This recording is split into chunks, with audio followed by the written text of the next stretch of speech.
20 questions with Rebekah Del Rio. Rebecca, welcome to 20 Questions. How are you? I'm doing great. How are you? I'm great. Okay. Rebecca, here we go with your 20 questions. Starting now. I'm ready. What is...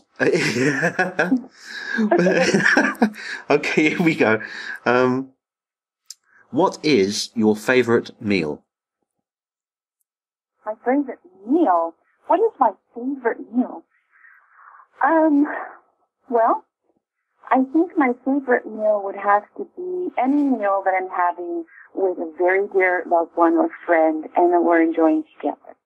Because I'm kind of a foodie, so I do like a lot of different types of food. But, I would have to say curry is one of my favorites, but only in England. Oh. London particularly. And of course, I love tacos. And I love Mexican food. So, and I often say, look, I can't please everyone. I'm not a taco. So, yeah, I would say that curry is probably one of my favorite meals. But as long as I'm having lovely, nourishing food with people that I love, well, that's my favorite meal. Absolutely. I think the company, it makes a huge difference.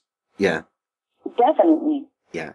It's much more of an enjoyable experience. Eating alone is not much fun. Exactly.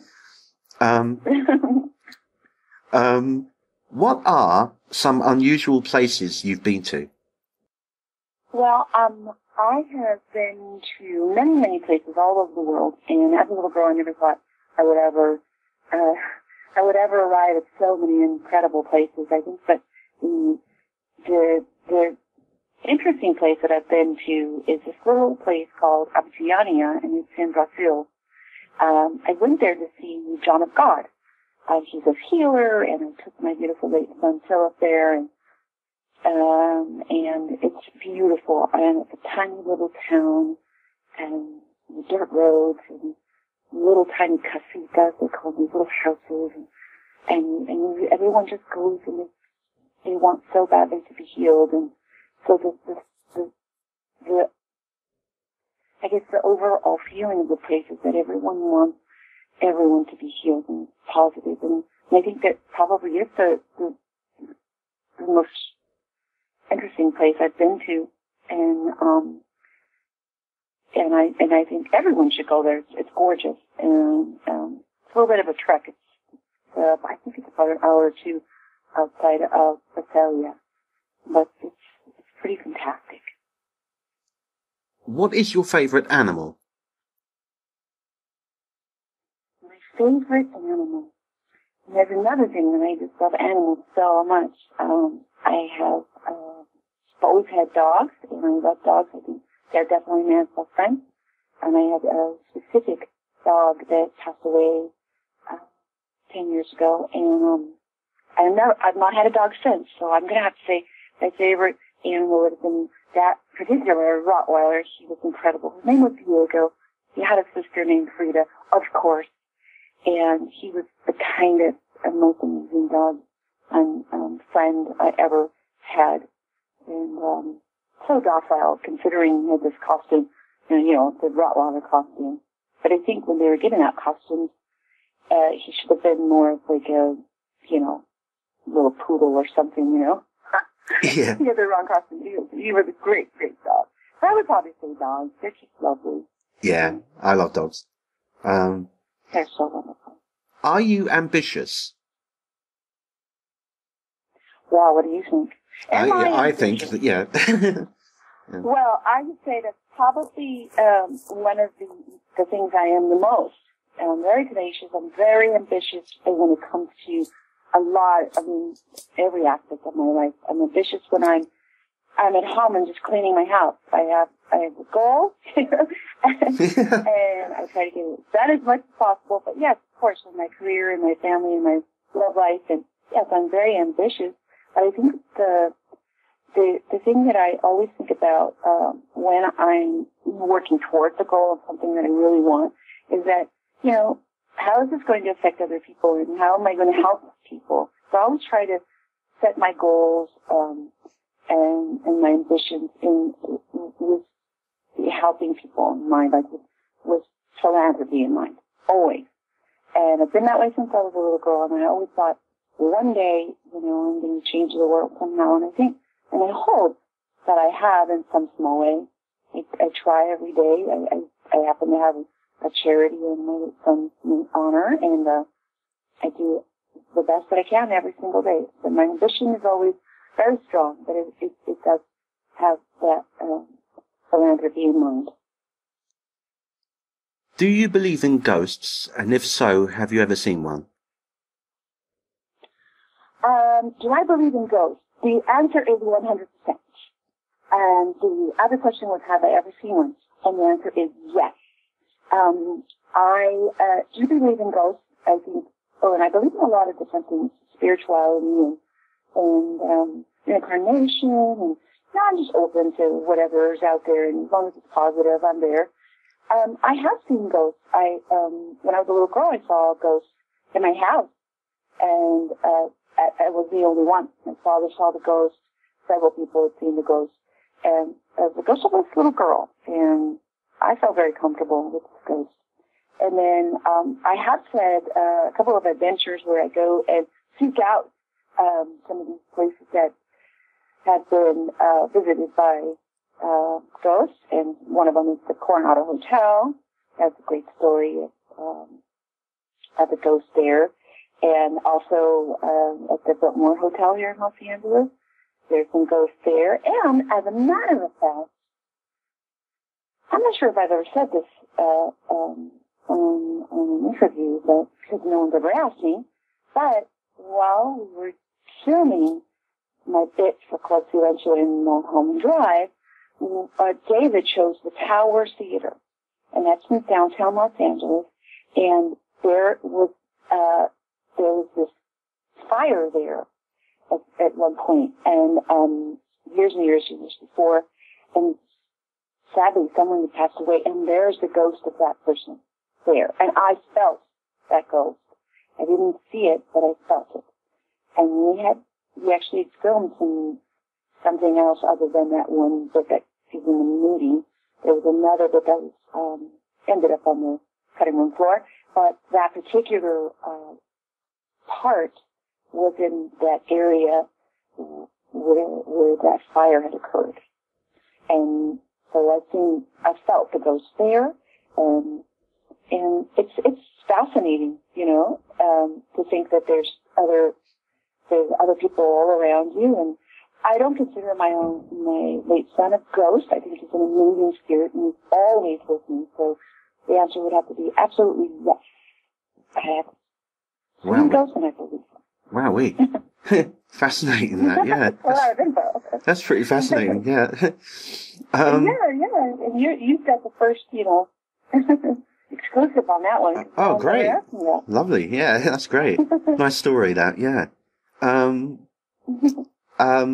Okay, next question. What was your favourite childhood toy?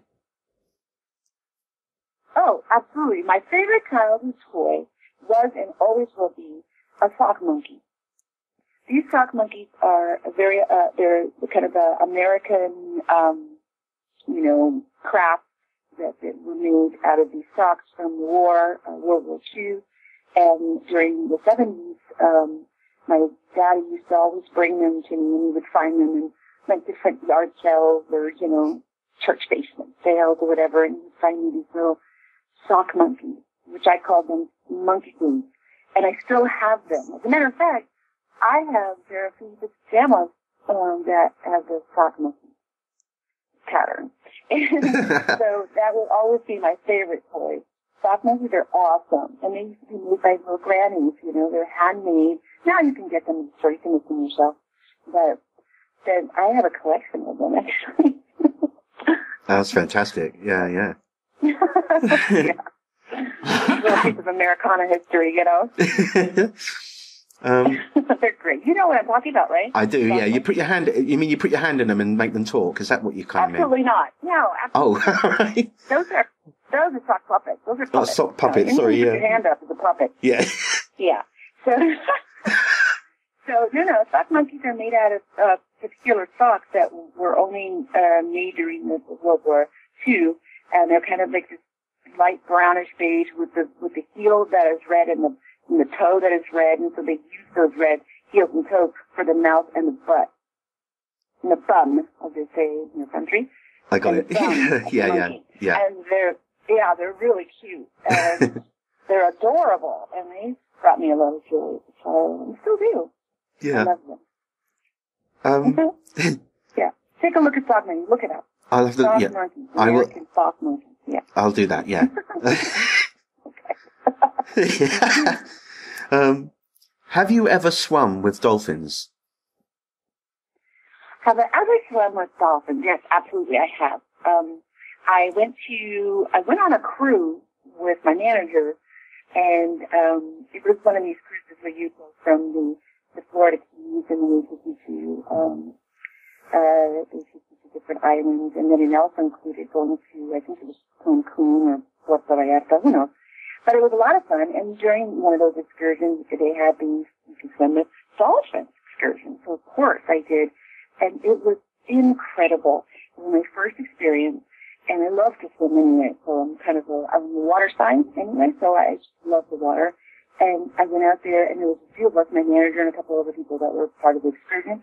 And I tell you what, those dolphins would not leave me. They swam around me, and I just had such a connection with them.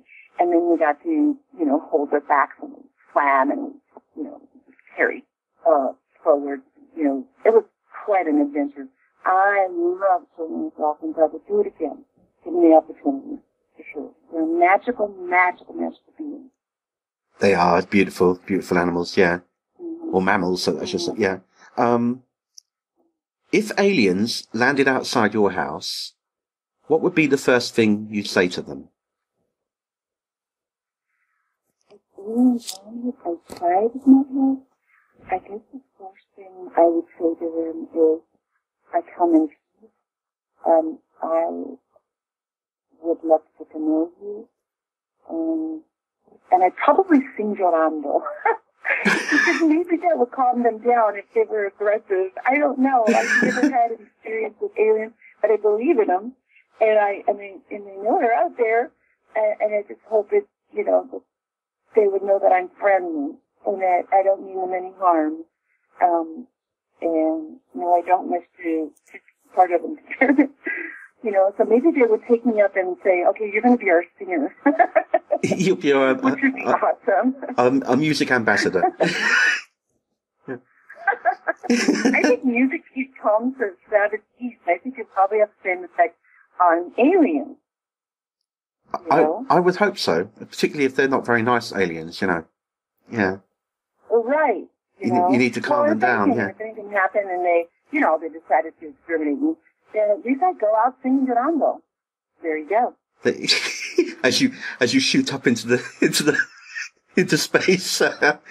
Shoot up into space. Yeah. Or just get, annihilated into smithereens. Or at least I'm singing Durando and call that a day. Yeah. What is your favorite alcoholic beverage? Favorite alcoholic beverage? Yeah. Well, I would think that would probably be this amazing sangria that I get from Paso Robles here in California, from at Gloom's winery. It's fantastic. It's red and white sangria. It's fantastic. You can mix them if you want to on ice. So good. So delicious. I would say that. Oh, that sounds rather nice. Yes, particularly with, when you've got lovely warm weather, yeah. It's nice and refreshing. Yeah. And we're actually going up to Paso for Thanksgiving, so I'm going to get another case of that. That's so good. If you could invite one famous person from history to dinner, who would it be and why? The first person that comes to mind would be Frida Kahlo. I would invite Frida Kahlo to my house for dinner.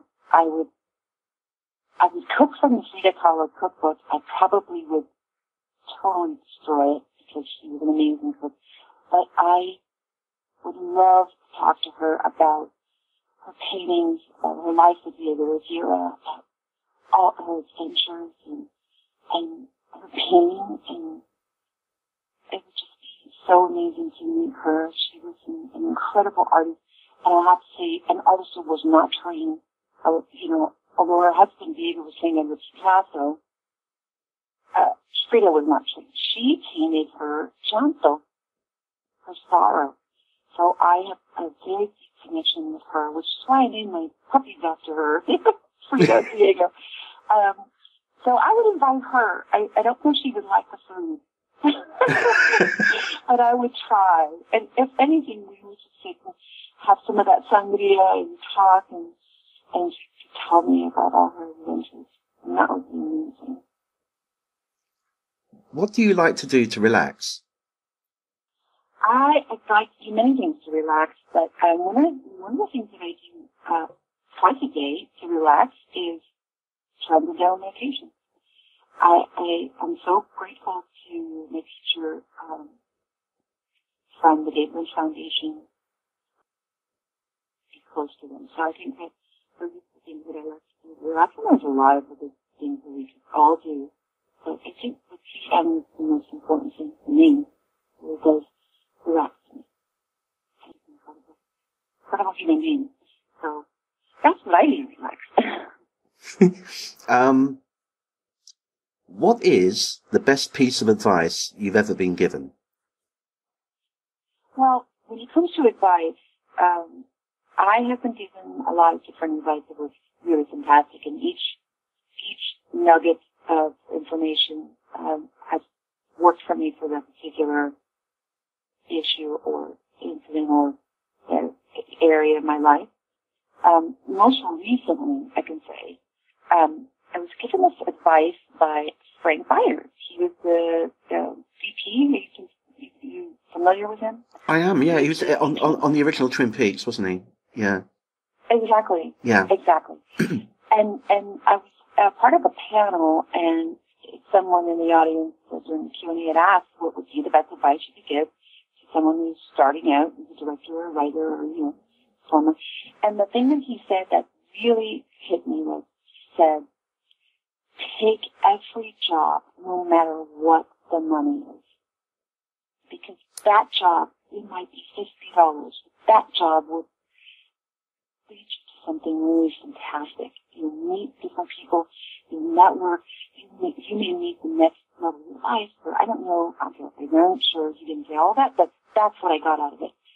And he, again, has been such an inspiration to me. Because, wow, this man is incredible. All his work has been sensational. And I recently found out that he did Garth Brooks' music video, December Rolls, and it was one of my favorites when I was recording artists in Nashville. So, and just to have him say that, and I've talked to him since, and yeah, he said, take every job, no matter what the money is. Because that could be your next adventure in something that will lead you to something incredible you would never have been able to achieve. So that would be my advice to someone else. That's good. It's good advice, Rebekah, yeah. Right? The beach or the woods? I love the beach. Don't really care for sand in certain areas, but I love the water, and I love the beach. It's gorgeous, especially with sunrise and sunset. It's beautiful. I love the woods, too. I plan on going to the beach with Maui this year. So I'm going to say it's a toss-up. Can I just say it's a toss-up? Yes. Yeah. Can I like both of them? Yeah, sure. Yeah, that's cool. That's cool, yeah. There you go. Okay.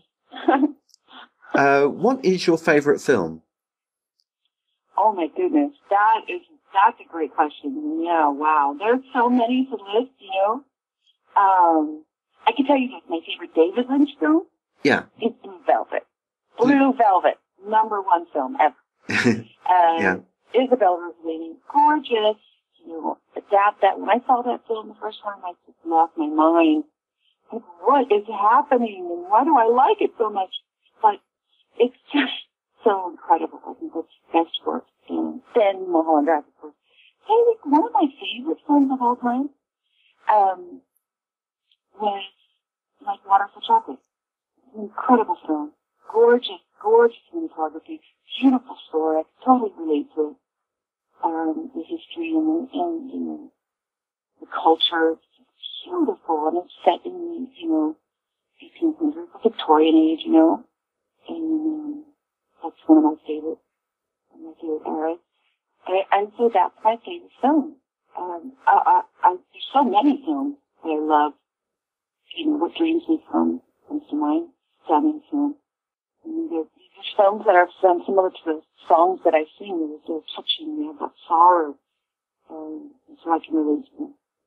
But I'd probably say that my favorite is Like Water for Chocolate. Name one country you'd like to visit that you haven't already. Oh. The country I haven't visited, I haven't visited many countries, but I really would love to, and I'm looking forward to next year, would be Greece. I've never been to Greece, and I think it's beautiful, and I would love to sing all the Mamma Mia songs while I'm there. But seriously, I think it's just so gorgeous, and the colors and people and the culture, and I just think it would be lovely, and that's one place I haven't been. Been to a lot of places, and there's a lot of places I'd like to go, but I think the next place would be Greece. I hope to make it there soon. What was your best subject at school? My best subject at school was music, of course. Ah, well, yeah. Now, I didn't have a lot of opportunities. I moved around a lot growing up, and I oftentimes was too late to join, or I would join in and I didn't really, or that they didn't have a great music, class or something.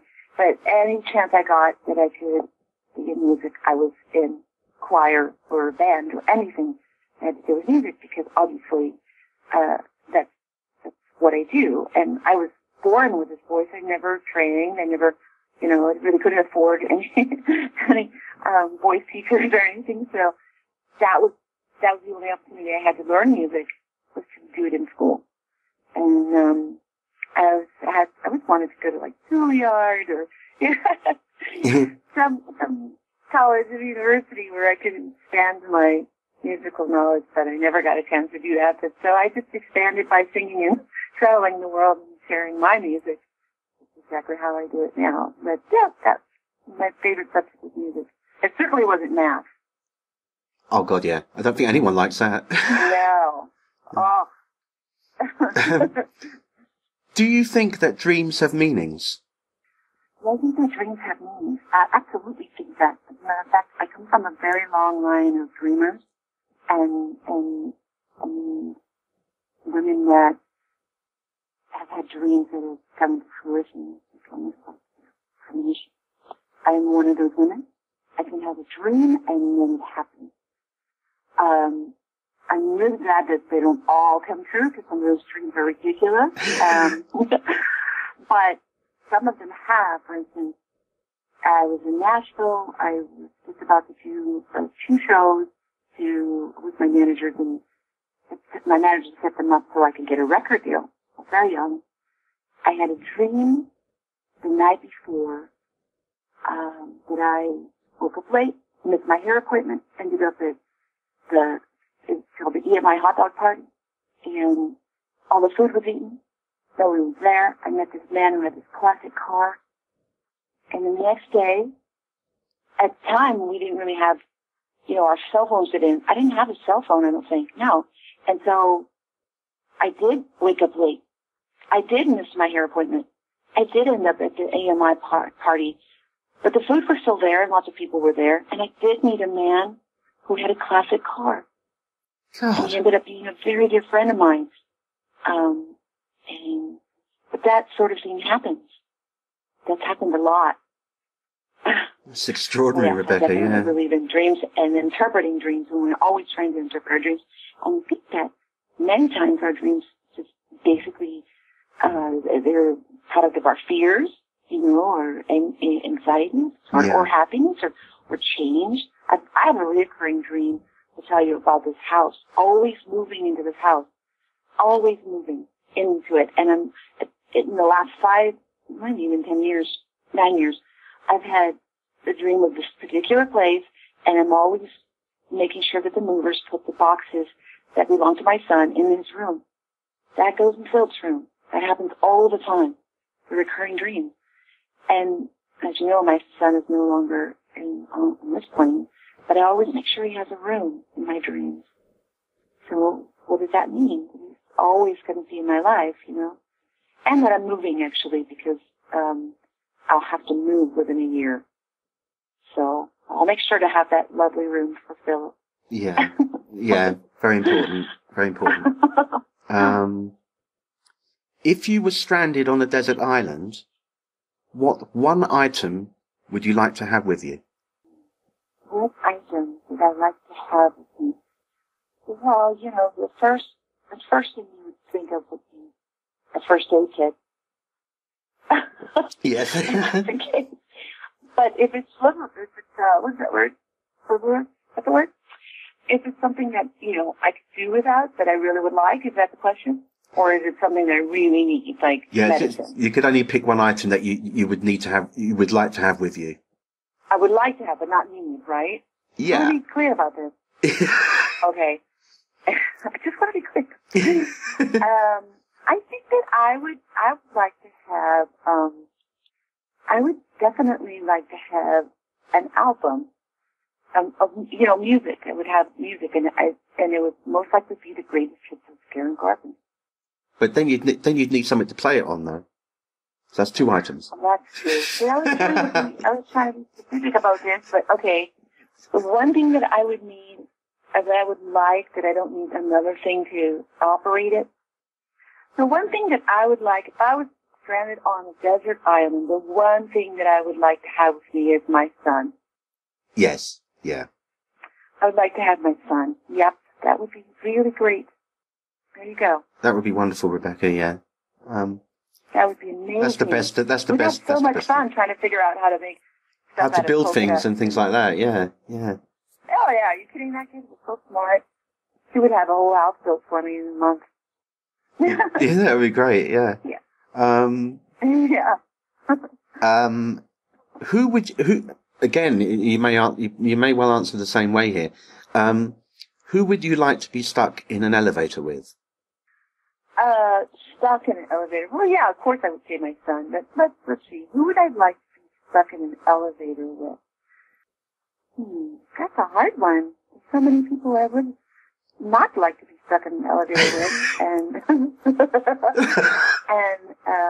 I mean, it would have to be somebody really nice and calm who wouldn't like lose their mind because you're stuck in an elevator. Somebody entertaining, but not too entertaining. Because if you're there for hours, that could kind of weigh on you, you know. Let's see. Oh, I know. I would like to be stuck in the elevator with the Dalai Lama. The Dalai Lama, there you are, yeah. Yeah. Yeah. Either him or Sai Baba or Paramahansa Yogananda. And even if you have to sit there for hours in silence, it's still intriguing. That would be great. Yeah. That would be you don't have to necessarily have a conversation, you know. Yeah, one of those three. One of those three. Amazing. Yeah.